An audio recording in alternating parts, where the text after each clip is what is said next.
Have you ever heard a coach say, hit underneath the ball? As a kid, I was always wondering, like, why would you hit underneath the ball? How would you hit underneath the ball on your forehand? It was very mind-boggling, but I want to kind of explain why coaches say that. And as I started coaching and I was coaching these players with a semi-western forehand, semi-western grip, I realized, oh, that's why you have to hit underneath the ball. So today I'm going to share with you of why I think you have to hit underneath the ball on your forehand. You know, this is a perfect example of what coaches need to say and what players do is actually different. Like, you don't literally hit underneath the ball.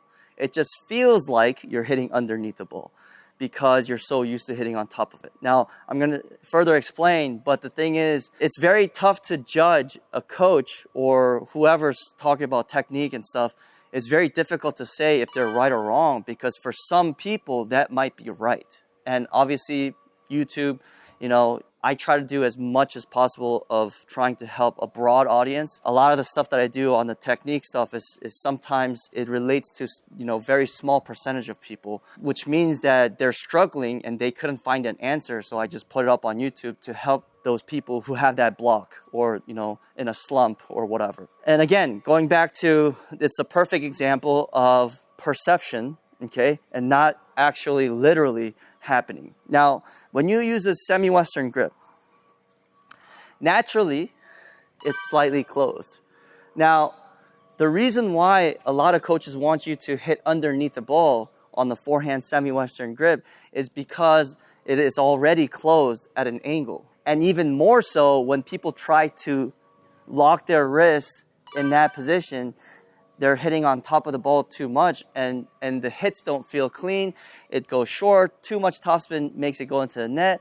So you're losing a lot of control, power, and you just don't know what to do. So what the coaches are actually trying to get you to do is use the wrist in a way that it opens up the racket face. Now, again, opening the racket face is a relative term. It's not like super open like this. So you're not hitting underneath. I'm going to explain how to hit topspin lobs and how to hit topspin with the open racket face, literally open racket face. But the thing is, when coaches say with a semi-western grip, hit underneath the ball, think of the ball as a clock, or I should say, I should get a ball actually. So when coaches actually ask, you're trying to hit underneath the ball, okay? You're trying to brush the underneath the ball because your racket is closed, okay?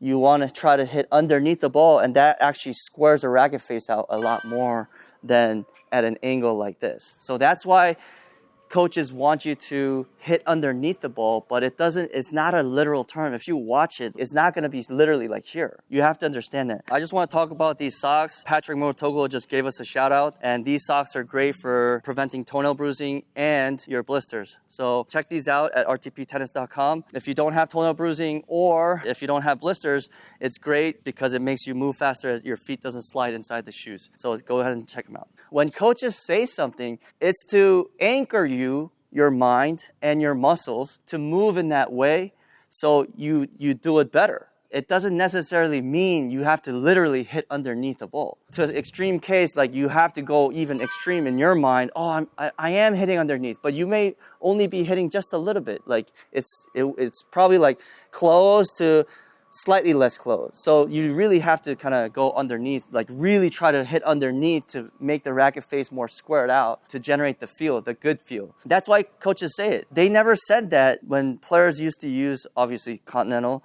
and like, you know, Eastern. Like you don't focus on hitting underneath when you have an Eastern grip. So if you have an Eastern grip on your forehand, do not try to hit underneath the ball. You have to do it oppositely and try to hit on top of the ball because your racket face is already square. You could be slightly open if you catch it too far out in front. I know you could close it, but it goes up more than down. So that's why you have to kind of focus on hitting on top of the ball. So depending on what grip you have, it kind of changes of what you should be focusing on. I use a grip where it's somewhere in between a semi-western and an Eastern. So it's a little bit more square for me naturally. And there's different things to consider, like your range of motion on your arm, you know, stuff like that. But generally speaking, when you have a semi-western grip, you're going to be hitting on top like that, naturally. So if you want to hit clean, you have to try to hit underneath the ball. Okay? And that actually dropped because it's generating a lot of spin underneath the ball. But if you watch, literally, I'm not trying to hit underneath like that. Okay? Again. So even if you take it back with the racket face facing back, you want to go. Okay?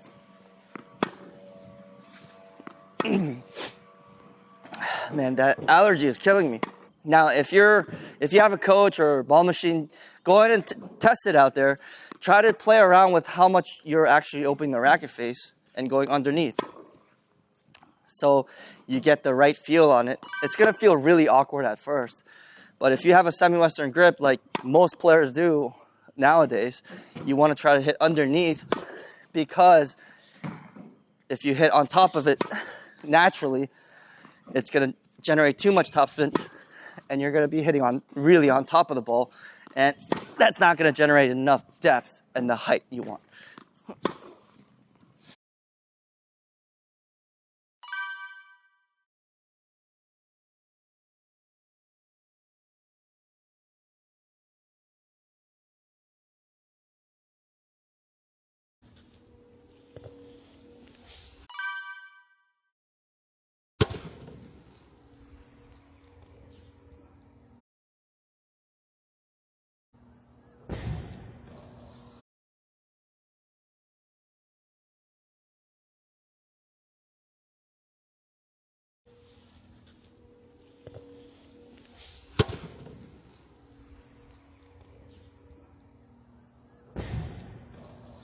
Today, I explained why coaches want you to hit underneath the ball when you have a semi-western forehand. Now, again, it's not literal. It's what your coach is trying to make you do, or trying to make you move in a certain way so you could hit cleaner. The words really don't matter. You could be very extreme with words depending on who you're coaching. So if your racket face is super closed, you could say, open it, like literally, like make it face the sky. It's very difficult to. And also, like if it's facing down, or if it's facing up, actually, you could say, hey, you have to close it. You have to close it on contact. So if you're like, oh my God, that coach doesn't even know what he's talking about. I mean, it depends on the player. It doesn't depend on one action. Not everyone is the same. As you coach like different levels of experience of players, you kind of notice like, oh, like I have to say things differently to this player. I can't think like a player, like a top tour player is trying to listen to me. I have to make it easier for them to understand, or I have to anchor their mind and their body to move in a certain way. So it could be very extreme. So, next time when you watch a coach, you can't just put him off and say like, oh, like that coach doesn't know what he's talking about, just because he's saying something to some specific person or specific player. Coaching is a very interesting job because you have to be very careful with which words or what word you're going to use on different types of players.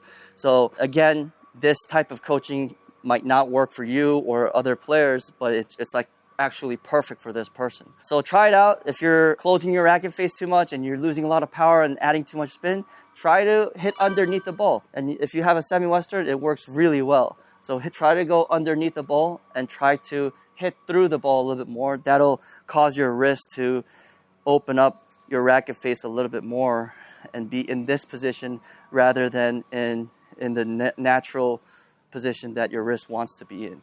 Okay? I hope this video helped you out. See you in the next video.